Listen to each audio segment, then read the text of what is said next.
Sup guys, welcome back. Video ini gue bikin sebagai respons dari video gue yang paling terakhir ya, dimana gue menekankan betapa pentingnya fundamental itu. Dan ada beberapa orang yang bertanya gitu, kayak, jadi fundamental yang gue harus pelajari itu apa sih, seperti apa?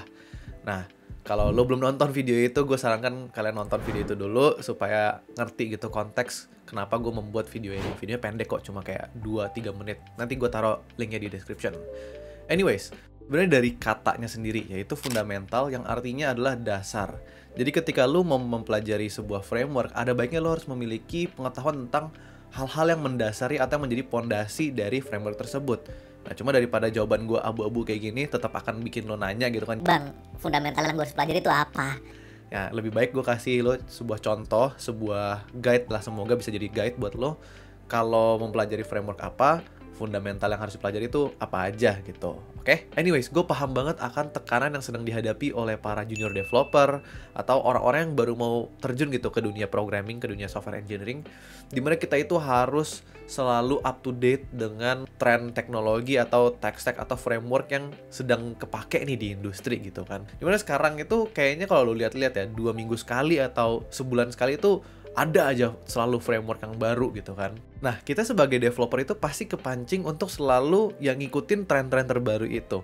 Pelajarin framework baru supaya kita selalu up to date dan kita menjadi developer yang siap kerja lah istilahnya. Bukan developer yang nganggur pastinya dong. Nah, dimana sebenarnya gue nggak menyalahkan hal tersebut. It's okay untuk mempelajari framework-framework yang sedang bermunculan ini.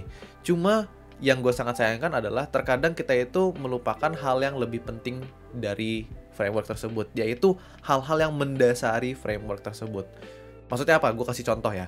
Ini yang paling ngetrend banget itu kan di dunia web development, kan kebanyakan di sini kan yang nonton kan full stack web dev ya. Itu React.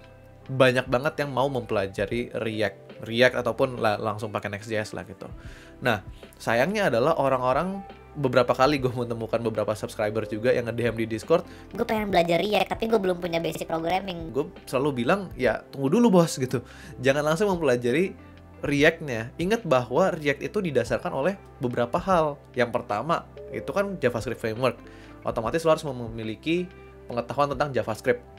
Ngerti variabel, ngerti looping, ngerti function, kelas, objek, array, apa segala macam itu lo harus pahami dulu. Logika pemrograman khususnya itu ya. Abis itu lo juga harus mengerti HTML, lo harus mengerti CSS, lo harus mengerti manipulasi DOM. Nah, setelah lo mempelajari hal-hal tersebut, baru menurut gua ya, itu lo aman untuk lanjut ke next step, yaitu masuk ke framework React. Jangan tiba-tiba lo zero knowledge tentang dunia web development, tiba-tiba langsung terjun ke React. Ketika lo mempelajari, bisa nggak? Bisa aja gitu ngikutin tutorial. Tapi ketika lo mempelajari tutorial tersebut, lo nggak akan mendapatkan hal yang berguna banget, karena lo cuma bisa ngikutin tutorial yang udah disediain oleh yang bikin tutorial tersebut, tapi nggak memiliki ilmu dasar untuk membuat lo capable memahami yang diajarkan dalam tutorial tersebut. Sebenarnya inti yang gue mau sampaikan adalah, ketika lo mempelajari sebuah framework, ada baiknya lo mempelajari hal-hal yang mendasari framework tersebut, supaya ketika lo belajar tentang frameworknya itu sendiri, lo memiliki kapabilitas pengetahuan yang cukup untuk memahami konsep-konsep lanjutan yang diajarkan dalam framework yang sedang lo pelajari. Oke, nah sekarang gue mau kasih sebuah list framework beserta dengan fundamentalnya, supaya ketika lo belajar frameworknya itu jadi lebih enak aja learning prosesnya. By the way, list ini isinya itu berdasarkan yang sering gue temukan dalam komunitas gue aja ya. Jadi tidak mencerminkan industri atau dunia kerja sama sekali. Nah, semoga tapi dari list ini lo nanti bisa bikin, ya bisa menyimpulkan sendiri lah kira-kira hal-hal atau fundamental apa yang gue harus pelajari untuk framework yang mungkin nggak ada dalam list ini. Yang pertama, paling populer, gue udah sebut sebenarnya tadi, React. Kalau lo mempelajari React, gue saranin lo mempelajari tentang basic HTML, CSS, JavaScript beserta dengan DOM manipulation. Nah, kalau lo juga mempelajari advance sedikit, yaitu menggunakan Next.js gitu ya. Sekarang kan populernya pakai Next.js sebenarnya. Kalau mempelajari Next.js, gue juga menyarankan belajar sedikit mengenai Node.js atau server-side JavaScript ya. Walaupun nggak harus, tapi selain itu gue juga menyarankan pelajari tentang internet. Pelajari tentang bagaimana caranya sebuah webpage itu bisa muncul di browser lo. Misalkan tentang dari server ke klien itu koneksinya seperti apa, bagaimana caranya mereka nge-serve atau munculin HTML ke dalam browser lo. Itu lo coba pelajarin konsepnya, nggak harus technical, cukup basic konsepnya aja. Berikutnya, untuk CSS Framework, Tailwind, dan Bootstrap. Kalau lo mau mempelajari salah satu atau dua-duanya dari CSS Framework ini, gue sangat menyarankan lo pelajari dulu tentang Vanilla CSS. Vanilla itu artinya manis ya, bukan. Vanilla itu artinya murni. Jadi lo pelajari dulu tentang CSS murni, baru setelah itu move on ke Tailwind ataupun Bootstrap. Nah sekarang untuk kalian para penggemar backend development nih, yang demen dari belakang-belakang nih. Nah, kalau lu seorang penganut full stack JavaScript, mungkin lo akan pengen mempelajari Express.js. Saran gue adalah pelajari dulu tentang Node.js, jadi server-side JavaScript lu pelajarin dulu, dan konsep mengenai API dan REST API. Itu waktu gue masih belajar, itu sangat membantu gue dalam proses pembelajaran gue, karena lewat konsep yang gue pelajari dalam API dan REST API, ini waktu gue penerapannya, belajar tentang Express itu jadi jauh lebih gampang, technicalnya ya, codingnya, karena gue udah memiliki konsep yang udah tertanam di kepala gue dulu nih, baru pas penerapannya jadi jauh lebih mudah. Terus kalau lo mau mungkin level up dikit dari Express, mungkin lo mau belajar tentang Nest.js, gue sangat menyarankan lo belajar sedikit dulu ya tentang Express.js.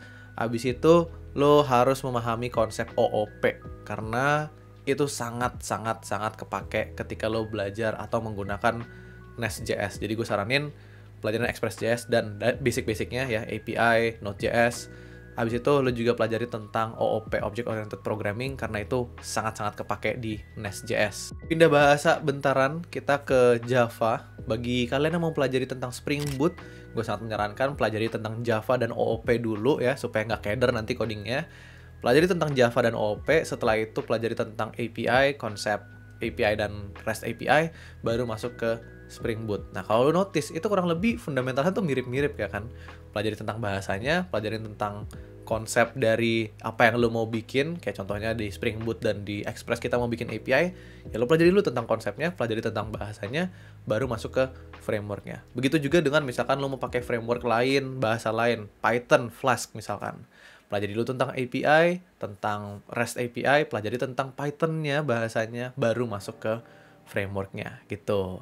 Nah, terakhir kita masuk ke perdatabasean. Bagi kalian yang mau belajar tentang ORM untuk komunikasi dengan database kalian, gue sangat menyarankan kalian pelajari dulu tentang database yang kalian mau gunakan. Misalkan kalau kalian pakai SQL, pelajari dulu tentang konsep database, konsep-konsep yang ada dalam database seperti relationship, one-to-many, one-to-one, many-to-many, gitu-gitu.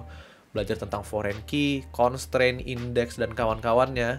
Dan yang paling penting, belajar tentang cara nge-query manual dulu. Jadi lu ketik dulu query-nya. Setelah lu pelajari semua itu, boleh silahkan move on menggunakan ORM.